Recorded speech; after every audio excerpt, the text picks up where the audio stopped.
What's up, party people? Welcome to DFW Real Estate Weekly. Lots to talk about this week, as lots is going on in Dallas-Fort Worth real estate. But the question of the episode is, how do I add value to my home? How do I increase my property value? And how many different ways can I do that? So we're going to get into low-cost ways to increase your property value, some medium-cost ways, and then some big projects that might actually require some significant budget but have massive increase in your property value.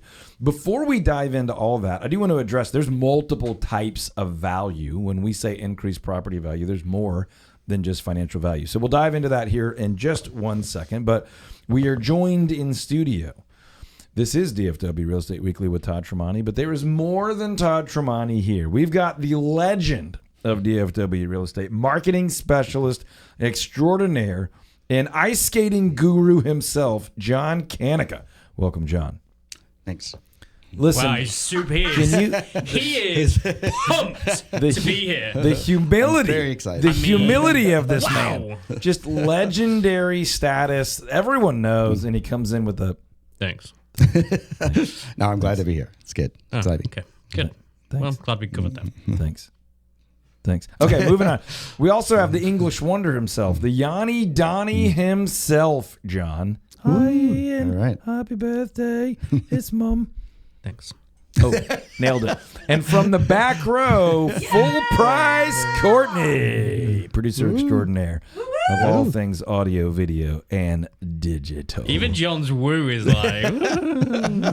He's exhausted from selling all of the houses. That's better. That's what we're doing, John. The football coach, my son's football coach, after anything like he's announcing, he makes the boys, he calls it 2 claps and a Ric Flair, and they all together go, woo! It's pretty great. Now that nobody's listening because we've yelled into the microphones, how do you add value to your property? So we're going to dive into some of the specifics. Let me first say this.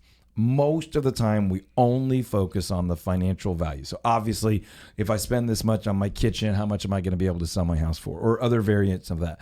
But I want to pause first and just talk about the lifestyle value. You know, I'm a real estate broker. I've been doing that for over 20 years. Most people would expect me to talk about increase the ROI, increase the financial value, decrease the tax value, and we can talk about all that. But the thing that I get most excited about is making your home incredibly valuable for the life that you want to live, whether that's you and your spouse, you and a partner, you and your children, you and your parents, whatever the makeup of the home is. What is it that you dream of? What is it that you feel called to? What is it that's kind of crying out to you, that you get fired up about, that you want home to be? And that can be true whether you own it or rent it or you're living with family or friends.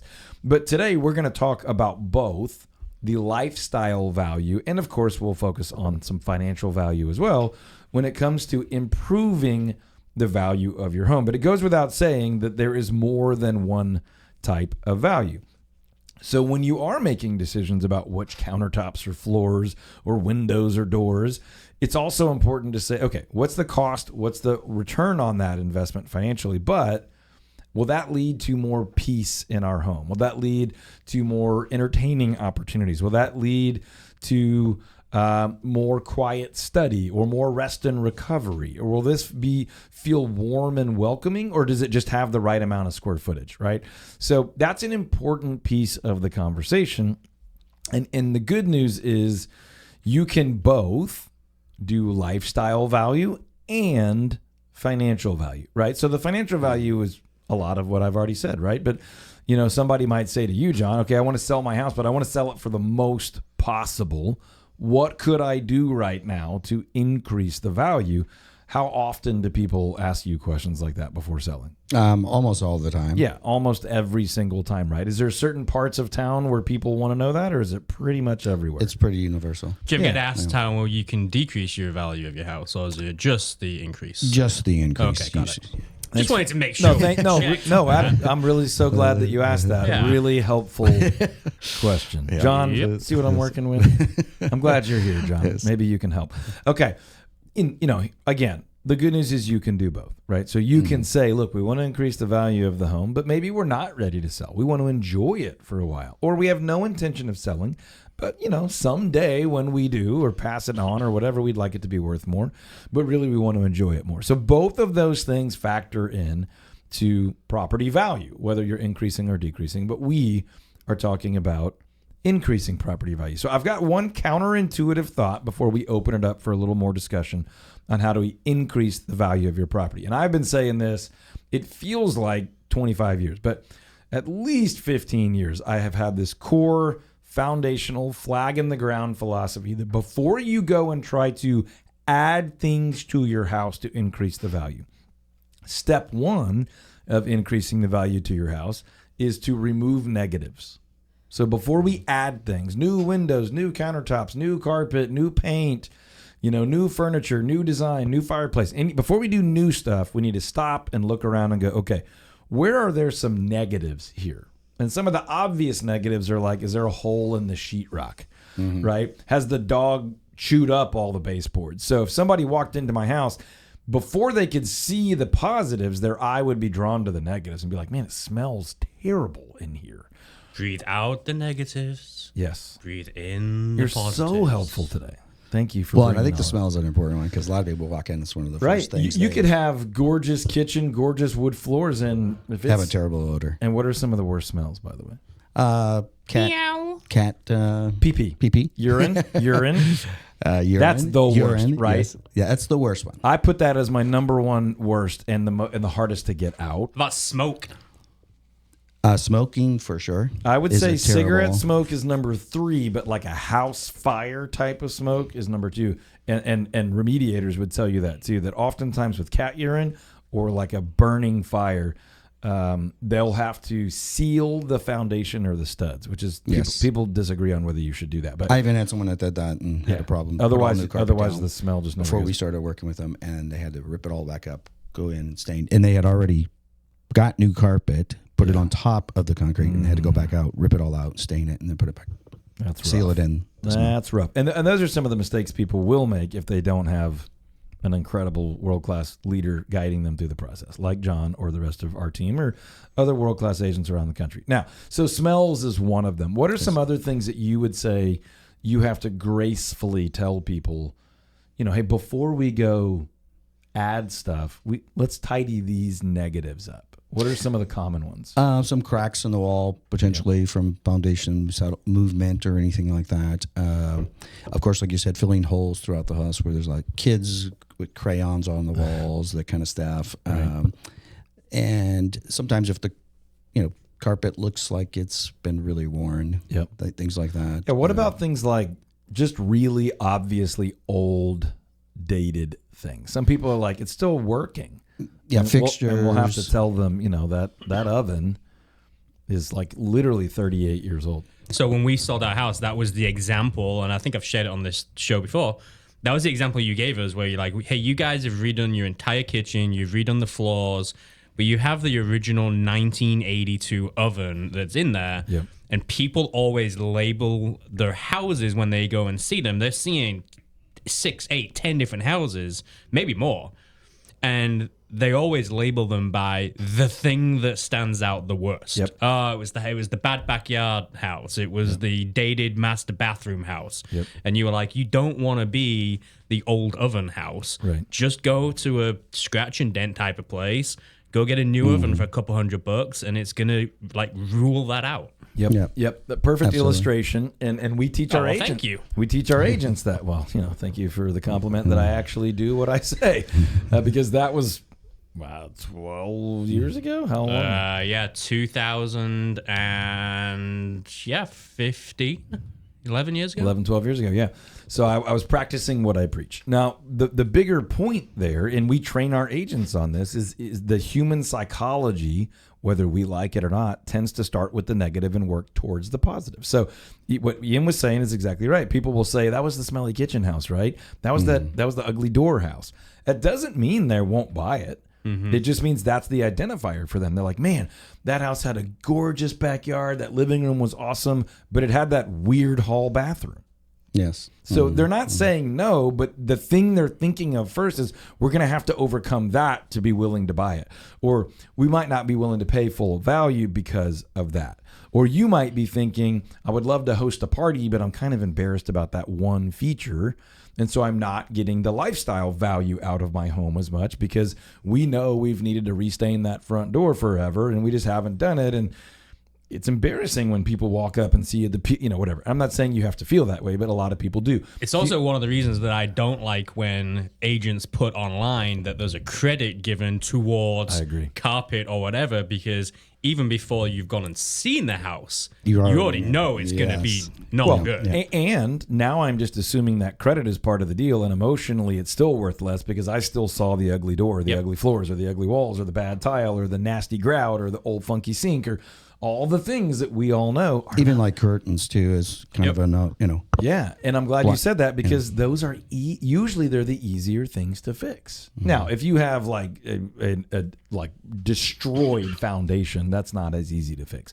But most smells are not that hard. We mentioned some that are harder. Baseboards, doors, some backsplash, a sink, some lighting. A lot of, like you said, that appliance was like, it doesn't have to be world class. It just needs to not be old. It needs to not stand out. So a lot of these are simple negatives to remove. They are lower cost. They're lower energy. They're quick turnaround. Not all, but a lot of them are. And now the buyer can view all the positives that you already had or that you might want to add to increase your value. So that transitions pretty well. Let's just kind of rapid fire here. Courtney, feel free to jump in from the back. What are some of those lower cost things that tend to be fairly easy to do to increase the value, whether it's for financial resale value or for just lifestyle value? What are some of the lower cost, cheaper? I don't like the term cheaper because these aren't necessarily like low quality. They just don't cost as much out of pocket to increase the value of your home. What are some things that come to mind? Mulch. Okay. Landscaping, sure. Yeah. By the way, you could go to a website like chipdrop.com and get massive amounts of wood chip mulch for free. Now, you or somebody has to spread it. You could hire a kid in the neighborhood or whatever, but you could mulch every single bed on fairly large properties for $0 or just labor or whatever. Or an entire neighborhood. Or sometimes an entire neighborhood. But you could dress up your landscape oftentimes for little to nothing. Even if you're just getting some bagged mulch at the right time of the year, maybe a couple of $100 and the whole landscape looks better. Maybe it's, a little bit of flowers right towards the front door. So it draws your eye from the curb to the front door. And now I sort of subconsciously, I want to go in this house. It's drawing me in. This feels welcoming. You ever have someone just say, I don't know what was wrong with it. Just didn't feel like home to us. Just didn't feel like the one for us. People say this stuff all the time. And it's not that we're trying to manipulate, but our job when we're marketing a home for sale is to help create the feel, the vibe that this is home for us. I wanted to be here. I didn't want to leave. It drew me right in.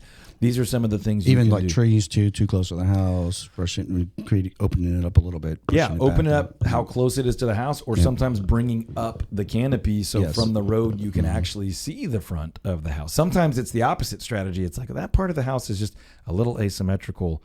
Let's leave that tree blocking it or balancing it. So landscaping is a big one.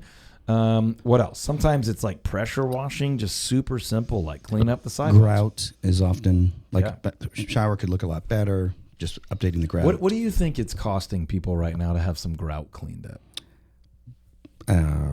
It's very cheap. Very cheap. Like dozens of dollars. Yes. You can go to Home Depot or Lowe's or whatever you want and get grout cleaning kits, and they're pretty decent, and do it yourself for like under $30, definitely under $50. And you could have someone come out and professionally do your whole house for probably under $1,000, depending on how big your house is, of course. I'll take your grout and I'll raise you cabinet handles. Yep. So hardware or the handles on cabinets and drawers and things like that can totally dress up a kitchen or a bathroom, especially like a hall bathroom where everything's just kind of white or gray and it's fine. There's nothing negative to remove, but you don't want to invest tons of money for massive improvements. You can do little touches like that.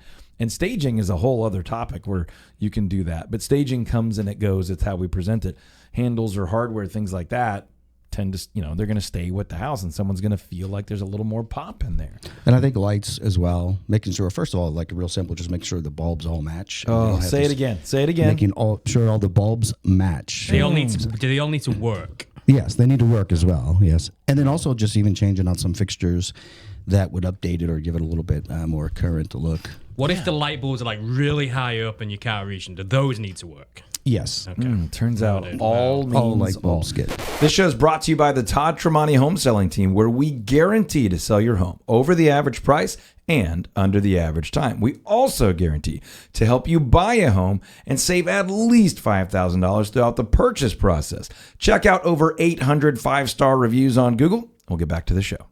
Let me just break this down really quickly. First of all, you're saying make sure all the light bulbs match, because, over the years of living in a house, the technology changes. It didn't go out, so why change it? You've got some daylight, yellowy. You've got some, low cost, LED that's a little grayer. And the buyer, even if they don't fully consciously notice it, it's just a weird vibe. It's a little hit or miss. It's a little splotchy, as opposed to finding not only just matching lights, but the right lighting, the right amount of lighting, the right tone of lighting for that room. Stagers can help with that. Designers can help with that. A great agent can help with that. So sometimes it's like, let's change the light fixture in the dining room. Yes. Now that could be $80 or it could be $8,000. Depending on if it's lifestyle value or pride of ownership or resale value, you might do that a little bit differently. But these are low cost things that can have massive impact on a home when it comes time to sell it. Now, restaining or repainting could belong in low cost. It could belong in medium cost. It could even belong in high cost. And obviously that just depends on what we're talking about. If you refinish all your wood floors, which by the way can be a huge wise investment, but that's not going to be low cost. But potentially touching up a wood door or a very small amount of cabinets, or like I said before, baseboards or something like that, that could be a low cost restain or repaint or retouch up. Just painting one room, relatively low cost. So those are all things, and I'll add one that's usually my favorite, landscape lighting. Right? You can typically go to one of the box stores or Amazon and get a kit of 8 or 12 or 16 or whatever. I prefer the low voltage wired lighting, but they even have solar. And if you ever have evening showings or you take photos in the evening, which I recommend, that house is going to pop. And depending on where you live, you may be the only house on the block that has that pop. And now you're standing out from the crowd and you're increasing your value for very, very, very, very low. And also I think the perimeter fence, that looks worn. It may be in great shape. It may look, sturdy, everything good, but just staining let me use the fence to bridge us from low cost to medium cost, because depending on the property, that could be low or medium. That could be pressure washing the fence. That could be staining it with bleach or treatment, or it could be a full cleanup and restain, or maybe a little bit of a rebuild. So let's quickly go through some medium cost things that could increase not just the financial value, but the lifestyle cost, right? So you could change out cabinetry or shelving. That's not going to be cheap, but it doesn't have to be crazy. You could replace countertops, and depending on the types of countertops, you could go all the way from like a pre-cut granite that you could get someplace like Seconds and Surplus or Floor and Decor or even Home Depot. Or, of course, you could move into a higher cost and be bringing in, specialized marble and things like that. But a whole interior paint job is kind of a medium cost thing. What are some other like mid-level cost things, John, that you might be recommending that sellers do to increase their sometimes walk in and see a mismatched fence, kind of done one side this way, that's and getting it all together. So that might be like a rebuild of part or all, not just like a tidy up, but some and construction. Then making sure it's stained and looking great. Yep. Countertops. Yep. Carpet. Although I think carpet should be really more like maybe theater room, bedrooms, but the rest I would recommend, hardwood. Yeah, and obviously floors. carpet could be a low cost or a mid cost depending on the quality or the amount, right? Yes. For a season there, everyone was going with the really deep, lush, heavy pad carpet in rooms like media rooms because people just sprawled out on the ground watching movies or playing games. Ian, any lifestyle, like medium cost that you're like, this isn't necessarily for resale value, it just makes home more enjoyable or comfortable or inviting or any of those type things. Yeah, I mean, I think like outside landscaping in terms of like maybe you have an area that you want to use for grilling and cooking and hanging out and Amen, chilling brother. outside and all that stuff. I mean, all of that stuff's good. Amen, brother. I was trying to set you up for kitchen appliances and things that just make like hosting, cooking, gathering, holidays, all those kind of things, right? So I would put some of those things in the mid-cost level, just depending on, you mentioned low-cost appliances in the first kind of story you told, but you might upgrade the kitchen because you love to cook, you love to bake, you love to host. We've talked about like butler's kitchens and butler's pantries and things like that before. Those are some things you might do for resale, just like, man, no other homes have this, I would pay more for that, or just because you love it. And those would mostly be kind of mid-cost. Now, there's some high-cost stuff as well, and we'll go quickly here because I think these are the ones most people know about, right? They're the more obvious common things like your patio outside and really doing like a full upgrade on your kitchen, knocking out walls, making things bigger, like the things that you're just like, yes, this is more of a remodel type of situation. Right. So then John, you're getting into remodeling. nobody in DFW breaks highest sales price ever records as well or even close to you, right? So what are some of the big remodels that you think that's worth it? That might be $10,000, but that's worth it. What are some of the big remodel things that you think really do increase property value? The kitchen, I think, for sure, absolutely. And bathrooms, I think, probably have the biggest impact because you spend a lot of time in those. And also it just gives a really nice pop to it. And then flooring throughout the house, and not mismatched flooring, but a consistent flow through and not having one section of the room where you have to see 3 different floor patterns, tile, carpet, and hardwood floors. So, but I think kitchens and bathrooms are probably the most important. I think we wish we could be more clever on that, but the reality is we spend the bulk of our life in our main bedrooms and kitchen and main living rooms, and those are where total remodels, major investments tend to return. What are some areas, this is for everybody, what are some areas that really do pump lifestyle or financial home values up, but maybe are a little bit more under the radar that people don't think about as much, regardless of price? Well, I think fully painting the house too, a real fresh pop. And I know that can be a little costly, but I think a fresh paint job is really like just making the whole house feel nice. What are some under the radar ideas or some things that have surprised you guys? Clean windows. So I think this one is really under the radar. We're not saying new windows.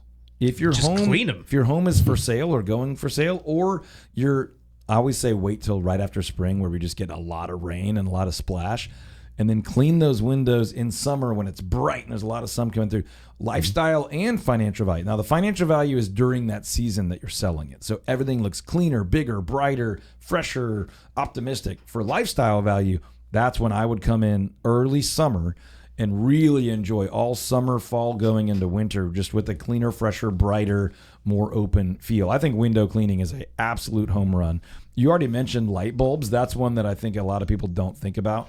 And we mentioned the negative of stinky houses. Go ahead. Smell. Yeah. Let's Smell, get some candles Well, going. yeah, I walk a lot of times in the house, and the food you can actually, it's like, it's a very overwhelming, even with the food. So I would say also when you're selling your house to be careful not to be necessarily cooking very strong. Yeah. So odor I'm not allowed to make stuff. gumbo while the house is on the market. Yes, that Yeah. would not be. I had to probably put that in good. the outdoor kitchen because Dana told me I'm no longer able to cook fish and shrimp in a big pot. Well, and I've had people 10 hours.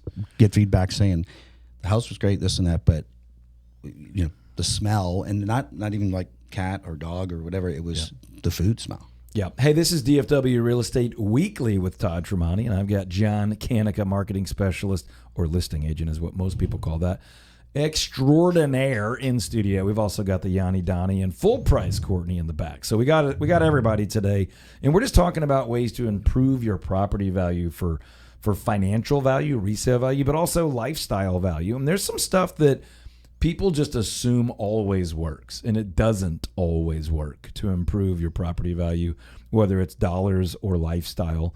And some of them we've already said. So we've said some of these do work, but they don't always work. It's not just if you do this, you get more money. So John, have you ever seen somebody that remodeled their entire kitchen and you've had to find a way to tell them that it in fact did not improve their property value at all. Well, that's usually when they're cutting corners and doing sort of a kind of a bad remodel job instead of going all out, doing it right. A little high end, make sure it's solid to get the value out. But there's people that try to go like a shortcut on the niceness. And I the think some quality. people just think if I can say new and I can say kitchen, I'm going to get a bunch of money for that. And Right. it's like, well, that's not always true. I also think there are some extreme situations where you did an incredible job, but your house was just already at like the maximum value. And so the buyer's going to be happier with it, but you're not going to get any more money for it, even though it did make your house nicer. And a lot of people have a hard time understanding that. Let's just say your homes in your neighborhood sell for $550 and your house is already worth $625.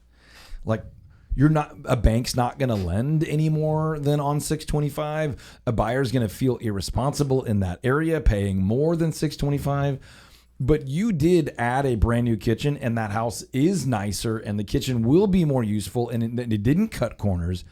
But the house was just already at max value. So Sure. for the sake of increasing value, you shouldn't have done it for financial value. For lifestyle value, you made it wonderful. But that stuff actually happens, and it's more market specific. It depends on the cycle of the market we're in. But there are seasons where we have to tell people that stuff all the time. No, that would be better, but it won't increase your value. Don't do that.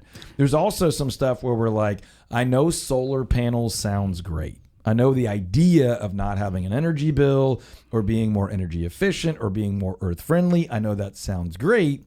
But tell folks, John, why that often doesn't work. Yeah, that's usually when I see that or know about that. It's almost like the kiss of death. Yeah. It's terrible. People have, a second loan lien against their house on it.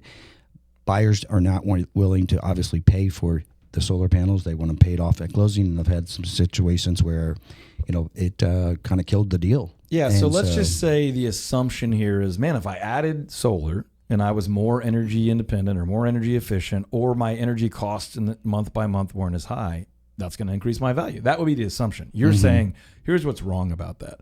Most of the time, the buyer then has to take over your lease payment or your loan payment on the solar panels. Even if there's no remaining payment on them, they're on the roof. And if there's a hailstorm or anything like that, they're almost uninsurable. And now I carry this larger cost. So in our experience in 20 plus years in DFW, we've actually never one time seen solar panels help a buyer buy a house faster. I would say it's a big strike negative. Yeah. Solar panels. And then the last one I would just throw out there is swimming pools. It doesn't mean they're not amazing, and it doesn't mean they don't increase property value, but sometimes they don't. And most of the time, they don't increase the value nearly as much as the cost of installing them. So I would say a pool is much more of a lifestyle value deal than a financial value deal. You're going to get some return on the financial investment, and sometimes you can get more than you put into it, but that's pretty rare. So that one's a little more well-known, so we don't have to spend a ton of time on that. So we've been through a bunch of what really it comes down to when you think about property value. Is there anything that you've encountered or that's fired you up? Anybody that you're like, we've got to let people know, here's what you should or shouldn't do to improve your property value, either financially or just lifestyle-wise? Don't have ridiculously colored rooms. Yeah, and I would say go ahead if it makes your lifestyle great. Just know you're going to have to redo it. Sure, if you want it while you live in there, awesome. Yes. But if you or want to it's going sell to it, hurt you for resale. don't have the pinks and the oranges and the super bright stuff. Or too dark or... Yeah, or the strange fountain in the middle of your master bedroom. Like we've seen it all. And I would say, look, if you don't care about the financial resale value, do whatever you enjoy. It's your house.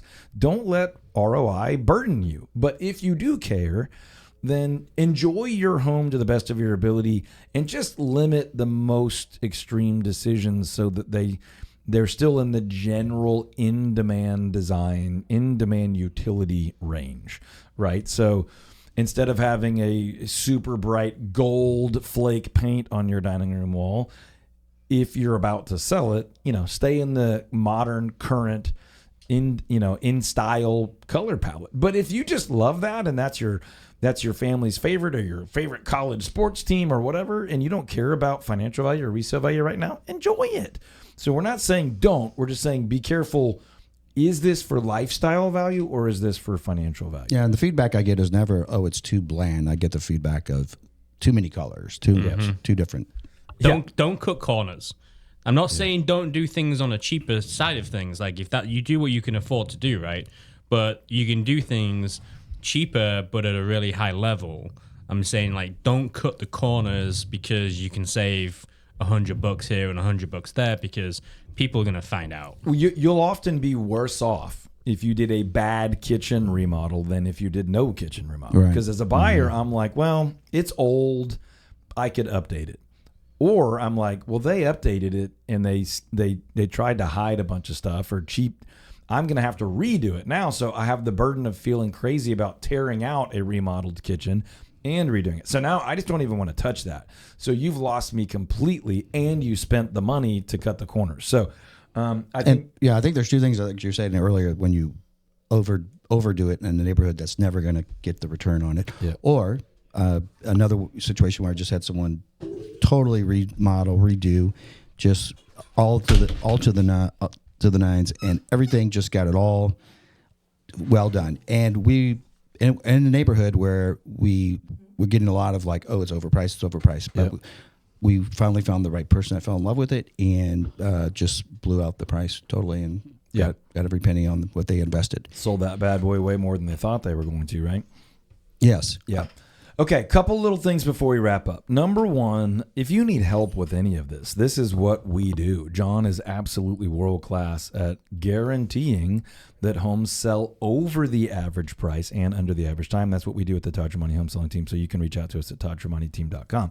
But don't try to manage all this on your own. I think what we're hopefully pointing out for people is there are some tried and true things, and then there's a bunch of stuff that could really get you in trouble that, well, that would normally work, but not in your situation. Or that actually never works, but everybody think it works. Or this is really cheap and has huge impact. You don't need to spend that much. Or, you know, on the occasion, that would be totally worth the big investment because you're going to get a ton of money back for it. But these are all case by case, unique situations, part of town, you know, moment in the real estate cycle based on inventory and demand and all these real estate-y things, right? So just make sure before you make some of these decisions, you've spoken with somebody who's an expert in your area, in your property type, and that understands your unique situation and what the buyers in your area are doing right now. The other thing to think about is tax value. And we did an episode on that, I think last week or a couple of weeks ago. So go check out that other episode. But sometimes you are wanting greater lifestyle value. You're wanting greater resale value, but you're not wanting higher property tax value. And so you don't want to be dishonest or unethical, but you want to be careful about what you do and how you do it in the event that it's going to increase your property tax burden. And if you have questions about that, reach out to us as well. We'd be happy to help you with that. And then finally, if you know you want to do some of this work, we have an incredible list of trusted vendors. We do this show to be a resource to our friends, family, and neighbors in the DFW area and folks that are thinking about coming to or leaving the DFW area. But if you ever need those vendors, if you need someone to take a wall out, redo the floors or the countertops, holler at us. We'd be happy to connect you. And of course, if you're looking for somebody to come out and assess the price you could get, how quickly you could sell. And for our clients, we're always not tied to a sale, helping with the lifestyle value piece of just what would be enjoyable, what's possible, what would be wise for down the road. So we do that for our clients all the time. You can reach out at toddtramonteteam.com. But hopefully this has been helpful to you as you want to enjoy your home just from a lifestyle perspective more. But you also want to be in a position that when you're ready to sell, or if you had to sell, that you can maximize the return on that investment. If you would like to speak directly with John, just reach out to us. You can call the office. You can read tons of Google reviews about how incredible he is. Just reach out and request John, and we'll have him connect with you on breaking an all-time record on your home sale like he does left and right and all the time. Hey, check out that other episode on tax valuations and protests and those things. And then subscribe, like, share this with somebody that it could be helpful for. Leave us a review. Let us know how we can help you with your DFW real estate. We'll be back on the next one.